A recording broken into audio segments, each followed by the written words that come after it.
Como Presidente da República, Daniel Chapo dirigiu hoje as cerimônias centrais do Dia dos Heróis Moçambicanos. Lá, Daniel Chapo exortou as pessoas para que preparem-se rumo às celebrações dos 50 anos da independência nacional. Saudações, bem-vindo a mais uma edição do Manchetes do Dia, a primeira da semana, a primeira do mês de fevereiro, em que nós faremos questão de apresentar aos telespectadores as notas que marcam a atualidade moçambicana, visitando, obviamente, os maiores jornais da praça. Não interessa se são diários ou semanários, mas sim o que nos interessa é verificar o que é que está na montra, o que é que está no lugar de estilo, que ganhou destaque, que ganhou os critérios de noticiabilidade, está a ser aí noticiado pelos jornalistas através das manchetes dos mesmos. Hoje é um dia típico, feriado, e trazemos dois jornais para analisar, mas outros assuntos com certeza nós iremos abordar, porque não iremos nos basear simplesmente nestes jornais. Temos vários assuntos que estão a acontecer a estas alturas no país. Destaque vai mesmo para as cerimônias centrais, para este dia, não é? De festa para muitos, o dia que nós vamos nos relembrar das pessoas que bem lutaram para que a Moçambique pudesse estar como está hoje, independente, com independência social, política, a democracia, entre outros vários ganhos que foi possível verificar durante este período de quase 50 anos. Relembramos, por exemplo, de Eduardo Mondlane, de Samora Machel, de vários outros heróis moçambicanos que lutaram pela pátria amada. Vamos ouvir dentro de instantes, em primeira mão, o discurso do Presidente da República, Daniel Chapo, face a este dia. E no seu discurso ele acabou referenciando mais uma vez os males que quer combater durante este seu quinquênio 2025-2029. Nós já bem sabemos que Daniel Chapo, nos seus discursos, tem dito que quer acabar com a corrupção, quer acabar com o nepotismo, entre outros males. Hoje acabou referenciando uma vez, depois de já ter conseguido montar toda a sua máquina governativa, os ministérios estão completos, já secretários de Estado também designados, governadores de províncias também já tomaram posse, deputados da Assembleia da República. Está tudo completo para que possa fazer andar esta máquina governativa 2025-2029. Para comentar sobre estes assuntos, nós trazemos em estúdio o professor Arquimedes, que vai nos ajudar a dar uma vista de olhos para estes assuntos que estão a acontecer em Moçambique. Mas a nota de abertura, não sei se a minha produtora pode me dar uma assistência. Já temos aí o discurso do Presidente da República, Daniel Chapo, para que nós possamos ver em primeira mão o que é que este disse neste dia. Não sei se a produção pode dar cá assistência. Já está o discurso de Daniel Chapo face a este dia emblemático para todos os moçambicanos, 3 de fevereiro, e todos os caminhos hoje nós já conhecemos habitualmente, vão dar em Kwazza Mutini, lá que está, habitualmente as pessoas vão para lá para poder também relembrar um momento épico que viveu-se na altura, naquele ponto da cidade de Maputo, uma guerra que envolveu lá os nativos e um grupo, e também foi escolhido este dia para relembrar este facto. Então são dois assuntos, são dois acontecimentos que acabam caindo no mesmo lugar, que acaba fazendo com que a celebração seja em dose dupla cá no nosso país. Mas para o Presidente da República nós temos também Venâncio Mondlane. Através do seu governo sombra, já está também a fazer das suas. Já vimos o primeiro decreto presidencial dele, temos agora o segundo decreto presidencial. Ontem, num ar atípico de um verdadeiro Presidente da República, este apresentou cá algumas diretrizes com que quem o segue poderá, nos próximos dias, assim proceder conforme. Lá, ele acabou extinguindo o dia 3 de fevereiro como dia da celebração do Dia dos Heróis Moçambicanos. E disse-nos que dia 16 de março, que inclusive foi o dia da morte de Azagaia, é que será o Dia dos Heróis Moçambicanos. Há alguns que saíram da lista dos heróis moçambicanos e há outros que entraram nessa mesma lista, o que acaba nos suscitando dúvidas sobre os critérios para se considerar um herói moçambicano. Há nomes de pessoas da sociedade civil, como é o caso de Adriano Novunga. Sabemos que ele luta pelos direitos humanos através do CDD e Rede Nacional dos Direitos Humanos também. Ele, segundo o decreto de Venâncio Mondlane, consta como herói moçambicano. Vamos debater também sobre essa questão, sobre os critérios para se ser considerado um herói moçambicano, pelo menos cá em Moçambique, como eu bem referi-se. Mas por enquanto o Daniel Chapo não está pronto para nós ouvirmos os seus argumentos, vamos ao encontro da gestão errática nas linhas aéreas de Moçambique. Depois de vender Embraers para uniformizar a frota, a companhia voltará a comprar. Vamos acompanhar.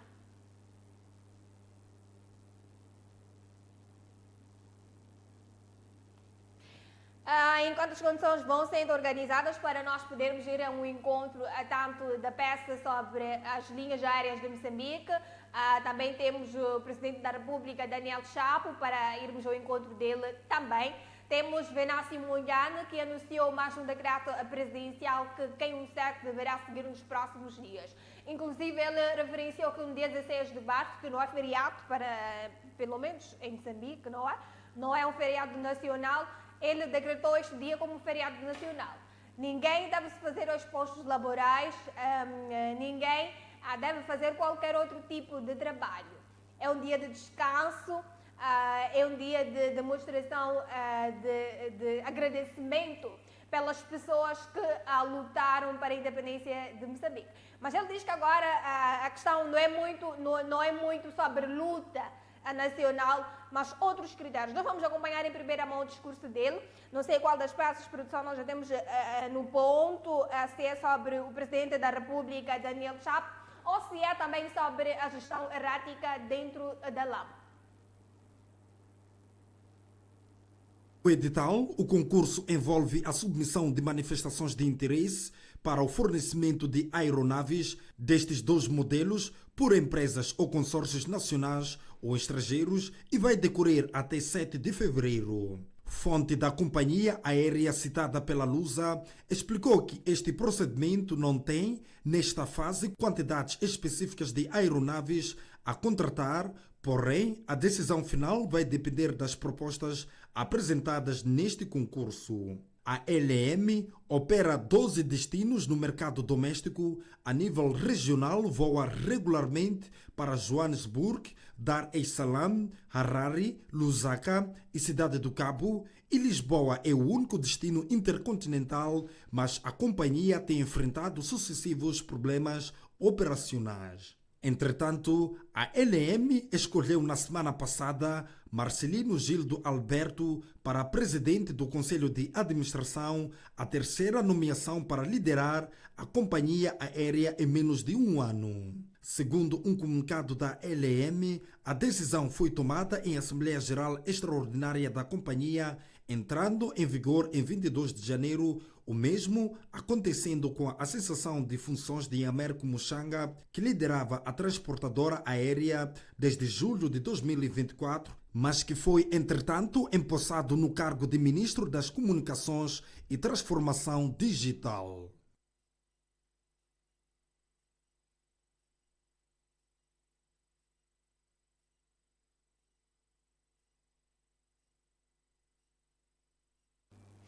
Aí está a peça sobre a gestão errata na companhia de maneira nacional Linhas Aéreas de Moçambique. É um vai e vem, vendeu e agora quer voltar a comprar. Será este o fruto da gestão que o novo PCA da LAM está a tentar implementar nesta companhia de maneira nacional? E será se a mesma vai surtir efeitos para aquilo que se quer ver da LAM há muito? Este é fruto de desgosto para vários moçambicanos. Através dos mídias sociais era possível verificar que há sempre barulho, podemos assim considerar, entre aspas, de assuntos sobre a LAMSA, não são viagens atrasadas, são bilhetes que não estão a ser vendidos de conforme, são voos cancelados de última hora, são vários assuntos que envolvem esta companhia de bandeira nacional, infelizmente, mas nós vamos voltar para comentar sobre isso, porque o assunto de destaque hoje é mesmo o Dia dos Heróis Moçambicanos, é o que a maioria dos moçambicanos agora quer perceber o que é que foi dito logo pela manhã pelo Presidente da República face a este dia importante para todos os moçambicanos, não é? Não sei se já temos a produção no ponto, Daniel Chapo falando hoje na Praça dos Heróis Moçambicanos. Momentos depois de ter visitado a tumba, podemos assim considerar a dos heróis que estão ali naquele ponto da cidade de Maputo. Mas eu posso referenciar que o chefe de Estado acabou dizendo que os moçambicanos desde agora devem começar a preparar-se, não é? Para que o dia 25 de junho possa ser um momento ímpar para todos, porque assim celebraremos 50 anos de independência nacional. São 50 anos longe das lutas armadas, longe do conflito do nosso país com outros territórios, não é? Mas é importante nós ouvirmos em primeira mão a Daniel Chapo comentando sobre isso. Produção, não sei se já temos no ponto.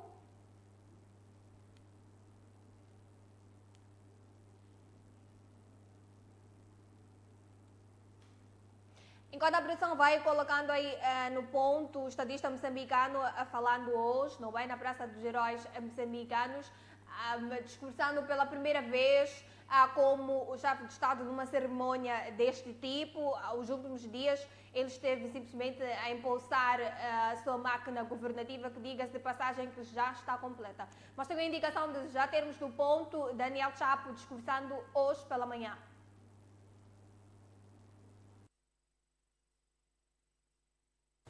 O percurso militante da luta anticolonial de Eduardo Mondlane não foi fácil, como fácil não foi a luta pela independência no seu todo. Eduardo Mondlane estava consciente que essa vontade coletiva de transformação dos moçambicanos, que passava pela luta de libertação do jugo colonial, arrastava consigo o perigo da morte, mas também a certeza da vitória. E foi nesse desejo comum de lutar, de enfrentar o perigo e de vencer que estava emanente nos moçambicanos que se forjaram palavras de ordem como independência ou morte, venceremos.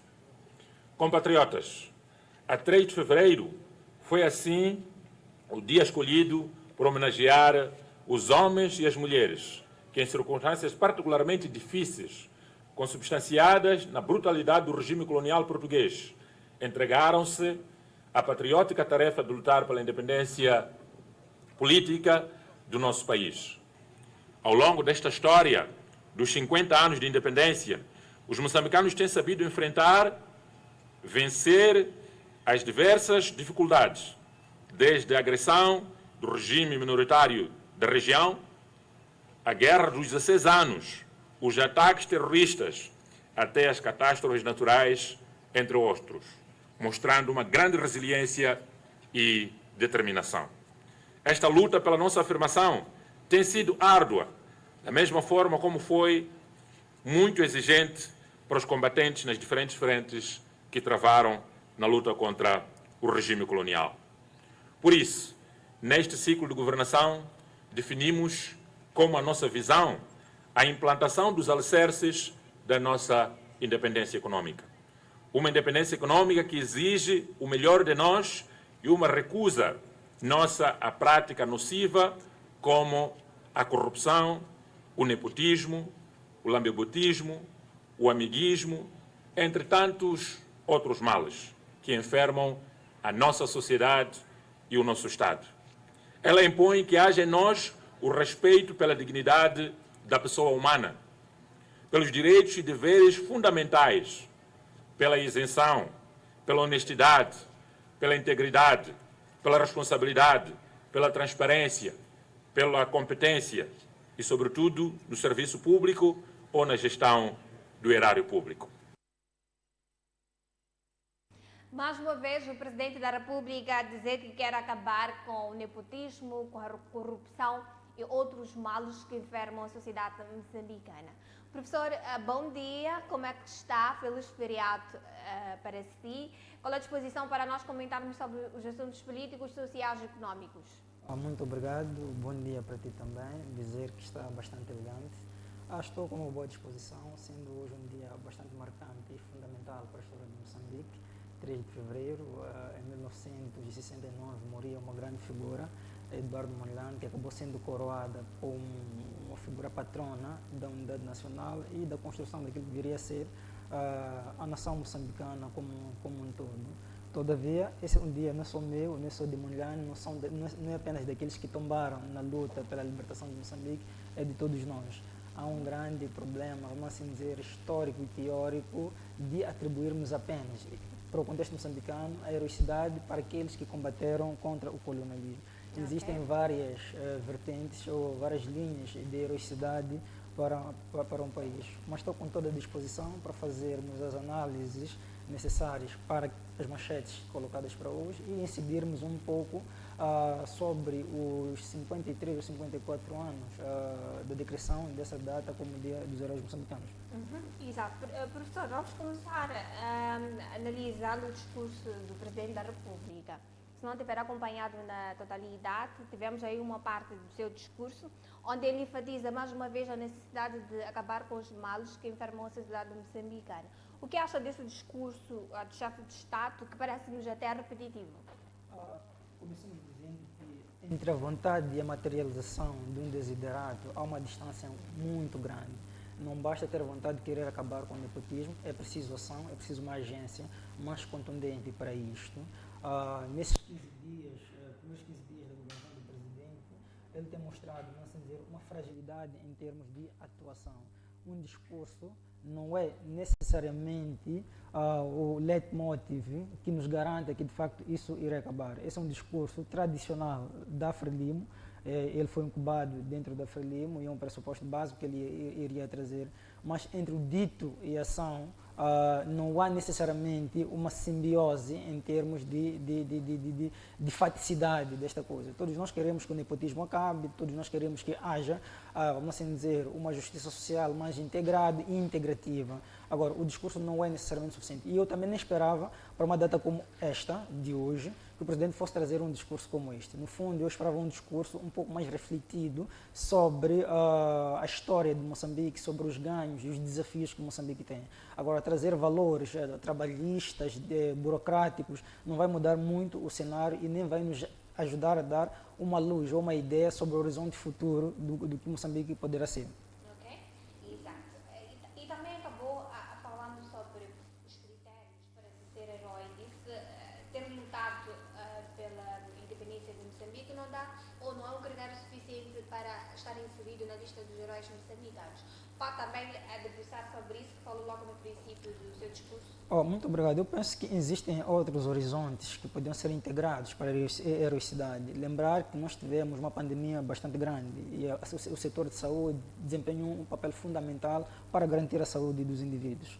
As medidas que lá foram tomadas foram baseadas em vamos assim dizer, um critério científico bastante ergúleo e requeria desses profissionais da saúde um desempenho bastante elevado. E fizeram esse trabalho, mas nunca vimos nenhum deles a ser mencionado como herói. Salvar vidas não significa necessariamente pegarem armas e defender um determinado território. Existem outros mecanismos. Os jornalistas também podem ser coroados a fazer as suas coberturas em ambiente um pouco mais hostis. Então, isso no caso do terrorismo, do terrorismo e trazer a verdade material dos fatos, perigando a sua vida, a sua integridade física e por aí. Os professores também são, por outro lado, grandes heróis, mas não são necessariamente mencionados como herói. E segundo, e parece que Moçambique, se não pertencer a um determinado regime, uma família política, não é coroado como herói. Lacama desempenhou um papel muito fundamental, nunca foi tomado como um herói para Moçambique e isto é um problema. Então os critérios não são necessariamente claros.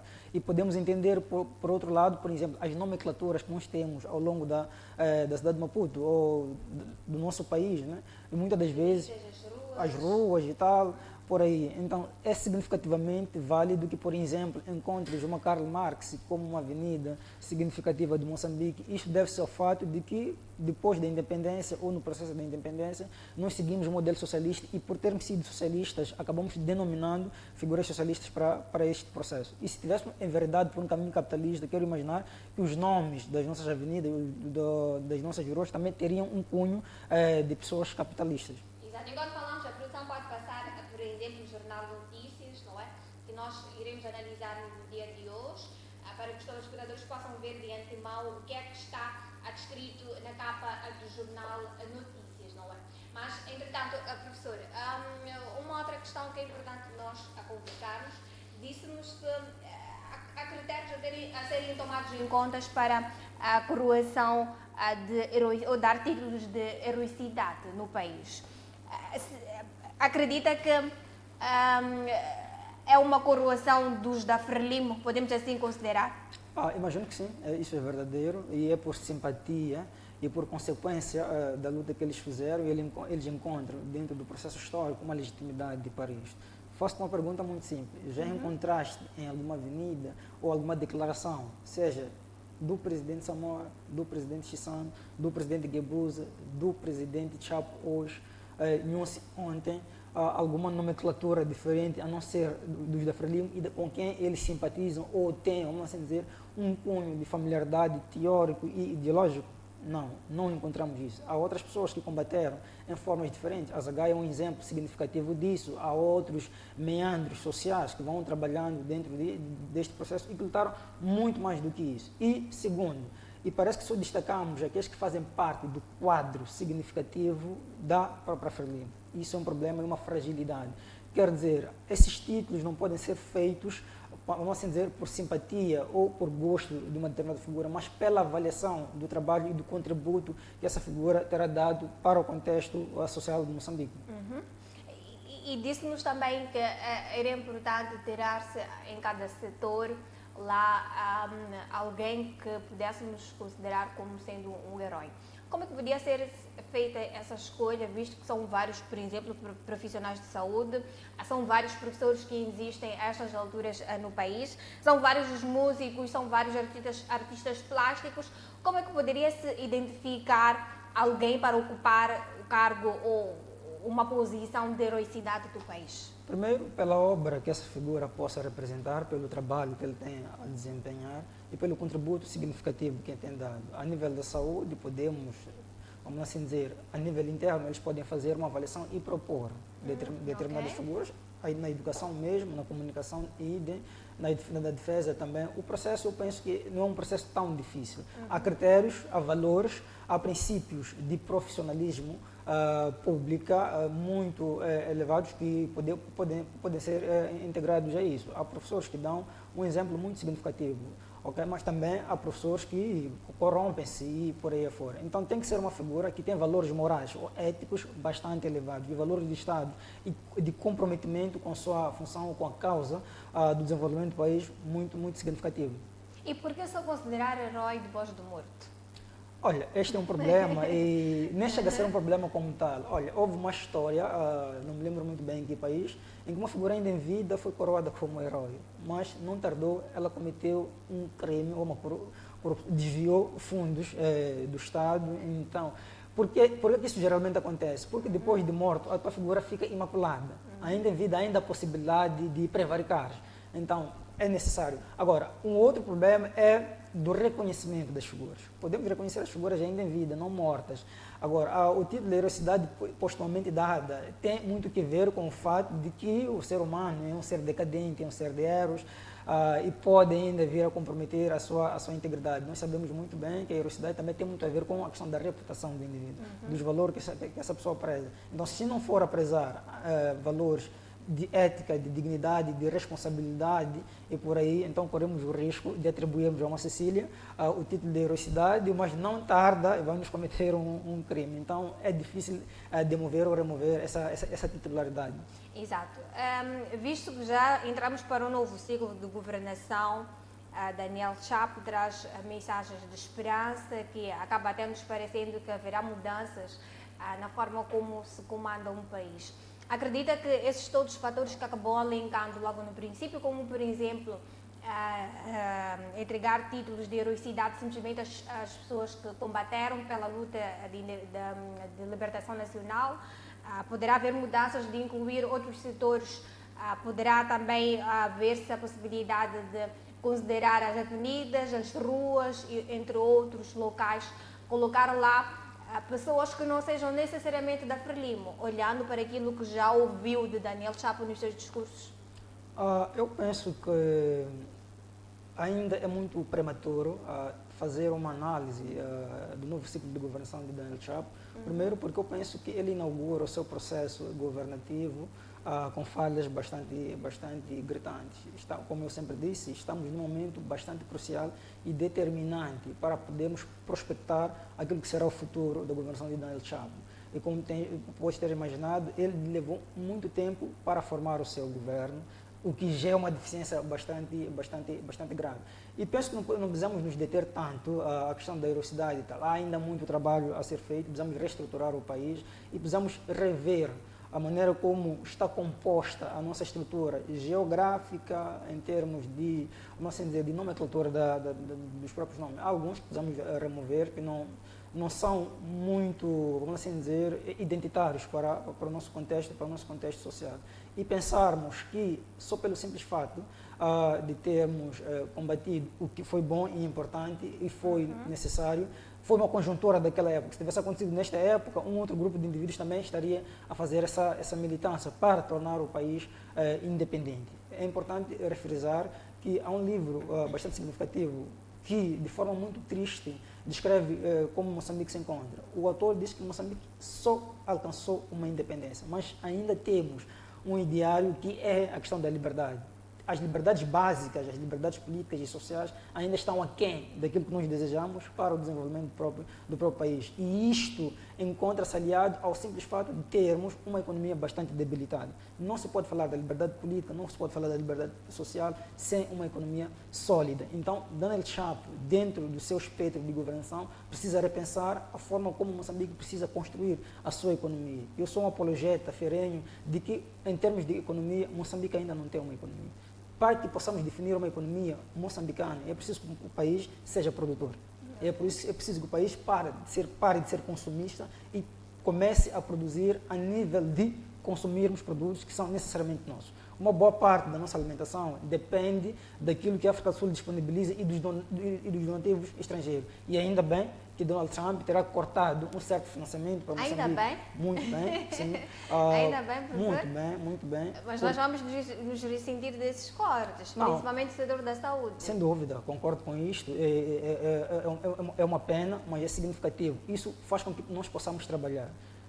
Paremos de estender a mão e vivamos em uma condição de mendicidade. Moçambique é um país do terceiro mundo, não é nem do segundo ainda. Isto não é um problema, é um desafio que nós temos que combater. Olha, Margaret Thatcher dizia em 1975 que não há uma alternativa ao neoliberalismo. A China, a Ásia, Singapura e por aí mostraram alternativas e conseguiram dar a volta por cima. E os níveis de desenvolvimento não podem ser definidos com os critérios apenas da Unesco e do Banco Mundial. É preciso criar outros mecanismos para isso. A senhora pensa, eu penso, há várias pessoas que pensam, há economistas que pensam neste país e podemos encontrar alternativas dentro do nosso espectro social. Gosto de dizer que nós temos recursos bastante abundantes em fase de fazerem de Moçambique uma das primeiras economias do mundo. De que depende? Depende de uma boa vontade política, depende do engajamento individual, coletivo de cada cidadão moçambicano. Então temos que trabalhar e não podemos ver isso como um problema. Mas isso não é automático. Enquanto isso não acontece, como é que fica? Permita-me, há um orgulho em ser mendigo, há um orgulho em ser pedinte, há um orgulho. O teu salário tem que depender da boa vontade dos estrangeiros. Isso é minimamente ofensivo para uma moral política.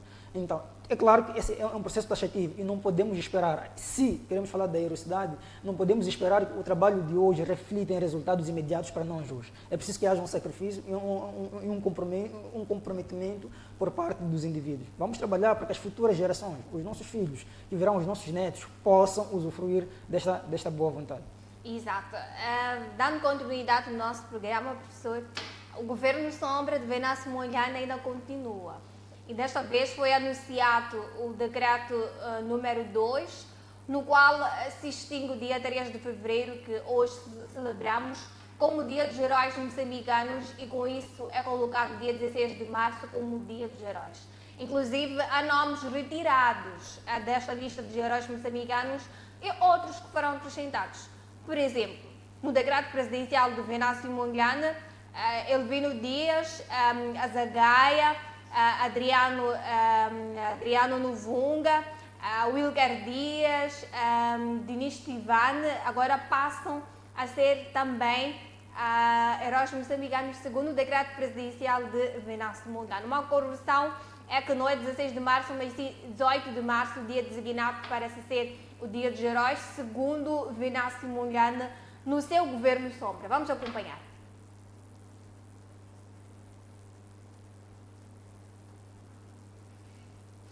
Enquanto a matéria é colocada aí à disposição do telespectador, eu dizia que o governo sombra, o governo paralelo, a governação aberta de Venâncio Mondlane está agora a colocar em xeque o presidente estabelecido legalmente, que é Daniel Chapo, extinguido dia 3 de fevereiro como Dia dos Heróis Moçambicanos. Vamos acompanhar.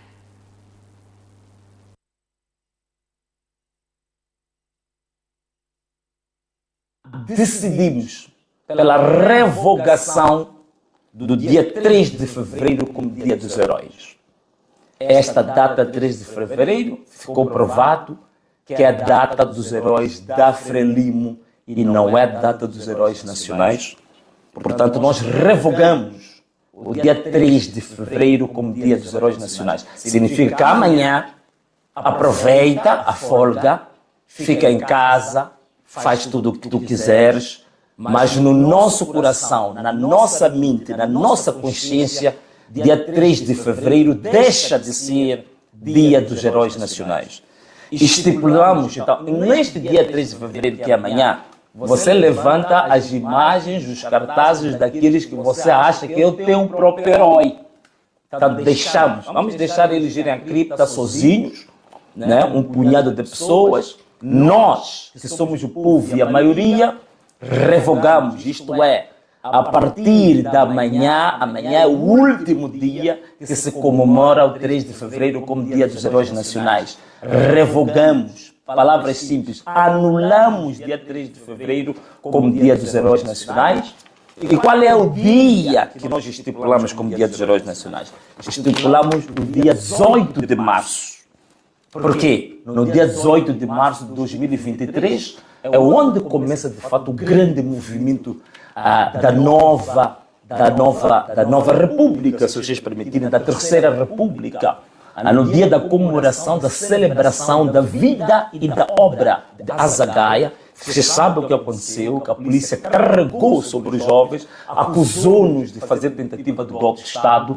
É ali onde começa e depois vem as manifestações que ocorreram ao nível das eleições autárquicas e agora as manifestações ao nível das eleições gerais. Isto tem história. Dia 18 de março, que é conhecido também como o dia da geração 18 de março, hoje é 18, esse passa a ser o dia dos novos heróis moçambicanos. E essa data que vem aí, você nesse dia de fato não vai trabalhar. Dia 18 de março vamos celebrar os novos heróis e os verdadeiros heróis do povo moçambicano. Ia ser designado dia 18 de março, que já era subjamente conhecido como Geração 18 de Março, de ser o Dia dos Heróis Moçambicanos, não é? E é neste dia que, segundo Venâncio Mondlane, que há tempos atrás era o candidato presidencial de Moçambique nas eleições de 9 de outubro de 2024, afirma categoricamente que ninguém deve se fazer à rua para desenvolver as suas atividades laborais neste dia, inclusive a extinção de alguns nomes da lista dos heróis, e há outros que foram inclusos na lista dos heróis moçambicanos, e podem acompanhar a peça na plenitude quando forem 13 horas cá na MBC Televisão, no Jornal da Tarde, com o jornalista João de Jesus. Professor, o governo sombra de Venâncio continua e desta vez ele anuncia o seu segundo decreto presidencial. Para o espanto de muitos, Eles estão a considerar o dia 18 de março, que foi a morte do Azagaia, o rapper Azagaia, que foi o dia em que incluíram a onda de descontentamento social com a governação moçambicana. Sabemos que naquele dia, pelo menos ali na estátua de Eduardo Mondlane, houve um confronto macabro entre a polícia e populares que lá se fizeram. Foi o dia que marcou o início das manifestações no país. E este dia que foi designado como o Dia dos Heróis Moçambicanos, segundo o segundo decreto de Venâncio Mondlane. Como é que avalia este governo aberto, sombra de Venâncio Mondlane, que está a terrorizar a do Daniel Chapo? Muito embora eu esteja bastante tentado pela data colocada como proposta para o Dia dos Heróis, eu sou de março. Mas já não é proposta. É uma proposta, não tem a sua exequibilidade. Porque, nós temos que entender duas coisas. Do ponto de vista formal, não tem uma exequibilidade, porque dependemos de instituições para que isso possa funcionar. E Venâncio não tem uma instituição. Okay. Mas nós já temos experiência do que o que Venâncio diz acontece. Não necessariamente. Para alguns. Não necessariamente. Okay. Nós gostamos de mediatizar as coisas, gostamos do sensacionalismo e ele tem nos oferecido muito isto. Não estamos a dizer necessariamente que as suas propostas sejam infundadas. Tem uma boa base e são atrativas. No entanto, eu penso que devia ter trazido uma justificativa pretextual para nos dizer o porquê da remoção desta data em particular. Esta data, dia 3 de fevereiro, ela é significativa do seu ponto de vista histórico. Aliás, eu sei que tem trazido um painelista, um historiador, e era importante que explorasse um pouco este lado do historiador, me foge um pouco o nome dele, mas, no entanto, há uma coisa muito interessante nisto. O dia 3 de fevereiro, muito para além de ser a data em que morre Eduardo Mondlane, arquiteto da Unidade Nacional, foi escolhido exatamente por ser um dia bastante estratégico. Agora, 18 de março, todavia, muito embora seja uma data marcante para a minha geração, para a tua geração, por causa do mote que nós fizemos, eu não acho que seja necessariamente significativa. Eu aprecio o músico Azagaia, é uma figura incontornável dentro, vamos assim dizer, dos processos revolucionários e do despertar da consciência moçambicana, mas é uma proposta que pode ser avaliada, mas ela não tem uma sua decreção, porque não é baseada na legalidade e na funcionalidade da estrutura política moçambicana. É interessante, sim. Perguntas-me sobre o governo sombra de Venâncio Mondlane. Eu penso que não é muito funcional. Okay? Não é muito funcional. Então, isso vai acabar. Não sei. São só os primeiros dias e depois as pessoas esquecem. Não sei necessariamente se vai acabar. Okay? Mas ela não garante a efetividade da vida dos moçambicanos. Não garante, uma vez mais, porque não tem uma estrutura política constituída. Não tem uma base econômica para a sua funcionalidade. Ela tem paralisado uma e outra questão, mas as pessoas ressentem-se no seu dia a dia. Não basta a vontade de queremos parar um país porque um determinado indivíduo está a governar ilegalmente ou não. Não é isso que vai mudar a coisa. Eu gosto de dizer isso e repito várias vezes. Nem Chapo tem legitimidade para, muito embora tenha sido aprovado institucionalmente, mas não tem nenhuma legitimidade para governar. Nem Venâncio Mondlane tem. Primeiro, porque todos admitem que o processo foi fraudulento. E nós repetimos a miúde que estamos em busca da verdade eleitoral. Como falar de uma verdade eleitoral dentro de um processo totalmente manchado? Estamos a dizer que 65% ou 75% dos moçambicanos não foram votar. O nível de abstenção foi maior do que o nível das pessoas que aderiram a isto. Então, como falar de eleições justas, como falar de presidência por aí afora? Nós sempre dissemos que devemos ter anulado o processo, mas seguimos o caminho que seguimos. Venâncio fez a sua história como fez, continua fazendo como vai fazendo, mas nem ele, nem Chapo tem nenhuma legitimidade. E até onde eu percebo, dadas as informações que eu tive, Daniel Chapo não tem nenhuma vontade em querer dialogar com Venâncio Mondlane. Mas Venâncio Mondlane também é uma figura bastante autoritária, bastante ditatorial e unilateral. E numa democracia não funciona apenas a vontade do indivíduo. E ele comete um erro, por exemplo, nessa live, em dizer que a maioria, nem sempre a maioria está certa. E as democracias já nos mostraram isso. Pode uma boa maioria votar numa determinada figura e ainda assim continuar errado. Então não é esse o julgamento que nós temos que fazer. E é importante entender que a democracia, dentre os vários regimes de governação que existem, disse que é o menos pior. Mas é exatamente a democracia que permite os piores males que existem no mundo. Por quê? Porque em nome da tua liberdade, a senhora sacrifica a minha liberdade. E dentro do processo das manifestações, nós vimos indivíduos que não podiam circular, porque a maioria queria que os indivíduos não pudessem circular. Mas esta mesma maioria encontrava-se a circular. Então, com que base, com que pressuposto, com que valores políticos e democráticos o senhor outorga uma data e como outra. A revolução foi importante, ela é boa e continua. Volto a dizer, precisamos de mudanças estruturais bastante profundas. É necessário, estou de acordo com isso, mas nem todos os meios são necessários para que possamos atingir um determinado desiderado. É importante que haja uma ponderação. Finkelkraut dizia, quando nos encontramos na palavra, no discurso, o único caminho para resolvermos nossos diferentes, há uma derrota de pensamento. E está a haver sucessivamente, tanto de Venâncio Mondlane, assim como de Daniel Chapo, uma espécie de derrota de pensamento. E há uma espécie necessária, vou usar um termo meio técnico, há uma espécie de osmose de pensamento. Parece que todos nós temos que pensar de igual forma. Não é isso que faz uma grande nação. É importante que hajam ideias contraditórias para que possamos encontrar um meio ou um caminho um pouco mais melhorado para alcançarmos o desiderato político, que é a busca da felicidade e a busca da realização das pessoas dentro de um determinado território. E estamos a esquecer, dentro de todo este âmbito, que temos um problema de instabilidade no país. Primeiro, a nível de Cabo Delgado. Parece que esqueceu-se Cabo Delgado de forma muito significativa. E não estou a ver ninguém a falar, por exemplo, da heroicidade daquele povo, que teve que pegar as suas malas e ficar no mato porque tem medo de um determinado grupo ou de determinadas pessoas. Eu nunca ouvi no discurso de Daniel Chapo, nunca ouvi no discurso de Mondlane a tentarem refletir sobre essas questões. É a mesma coisa que acontecia na época pandêmica. Parece que a única coisa que matava naquela época era a pandemia. Mas tínhamos HIV-Sida, tínhamos tuberculose, tínhamos malária, tínhamos diarreia e por aí fora. Agora, quando pautamos pelo sensacionalismo mediático, parece que fugimos do nosso foco e do nosso objetivo. Exato. O professor, quando falávamos sobre Chapo há poucos minutos, disse que era importante ter-se em conta a possibilidade de colocar-se pessoas de todos os setores, não simplesmente daqueles que pegaram em armas e lutaram para a independência de Moçambique. Temos aqui Venâncio Mondlane que quer inclusão. Ele colocou na sua lista de heróis Elvino Dias, que já foi morto, colocou Alice Mabota, que bem sabemos que era uma advogada, lutava pelos direitos humanos, colocou a Adriano Luvunga, está vivo, é um ativista social e luta também pelos direitos humanos, colocou o seu assessor jurídico, ou o conselheiro, que é o o Dinis Tivane, e colocou o Wilger Dias, que também é da sociedade civil, e apareceu há pouco tempo nesta época de manifestações, nessa época de repúdio aos resultados eleitorais. Como é que avalia essa lista proposta por Venâncio Mondlane para a inclusão de heroicidade? E colocou também Afonso de Acama. Olha, eu não vejo nenhum mal na proposta de Venâncio Mondlane. No entanto, é importante refrisar que temos que deixar a história seguir seu próprio curso.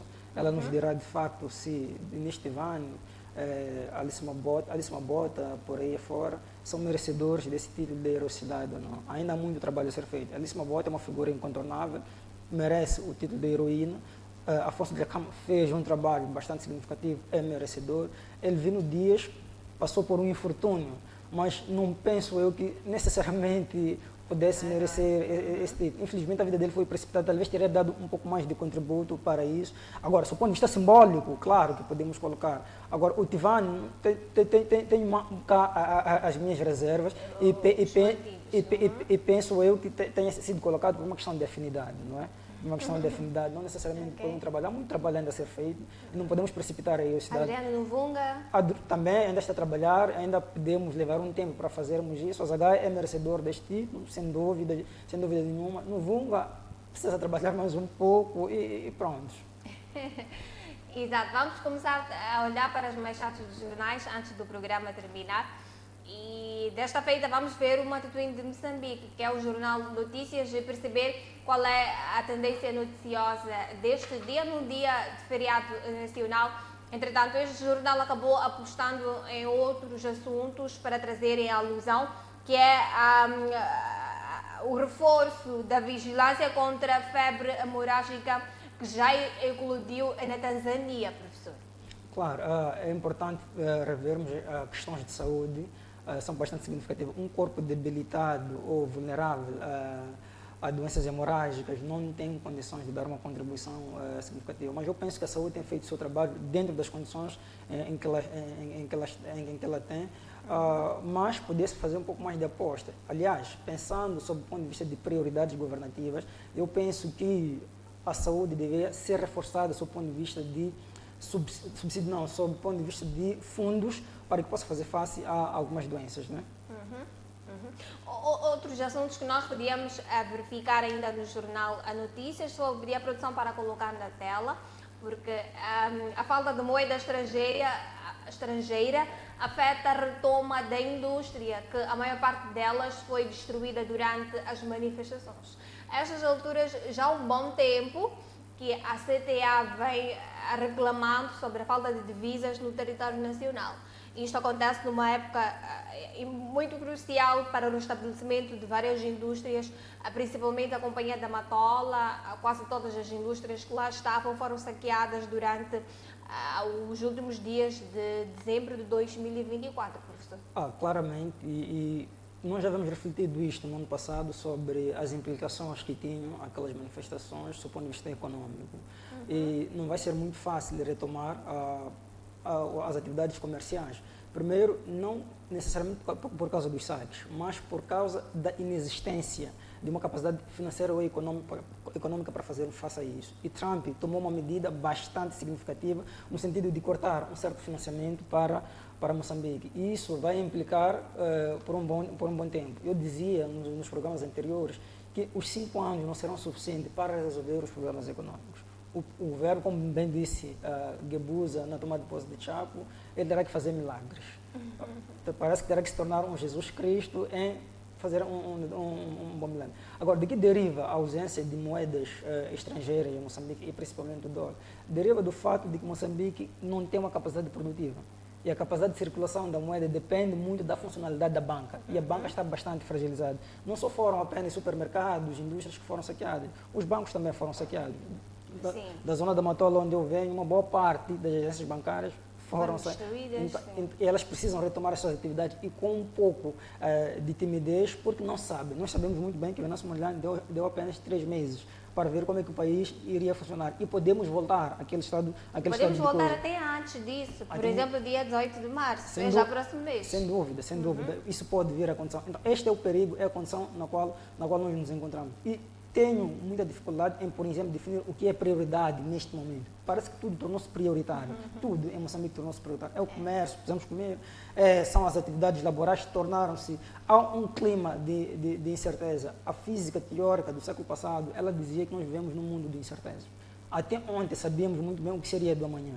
Hoje não conseguimos vislumbrar nem o que vai ser daqui a 5 minutos. Então, este é um desafio, este é um problema com o qual nós nos defrontamos agora. E é a responsabilidade de Daniel Chapo e Venâncio Mondlane encontrar meios articulados para resolvermos este problema. Isso também é acarretado pelo simples fato de que os investidores não encontram em Moçambique um território ou um plano seguro para desenvolverem as suas atividades. Exato. Professor, pode deixar ficar últimas considerações, mas comentando sobre vai e vem das linhas aéreas de Moçambique. Nós apresentamos a peça logo no início do nosso programa.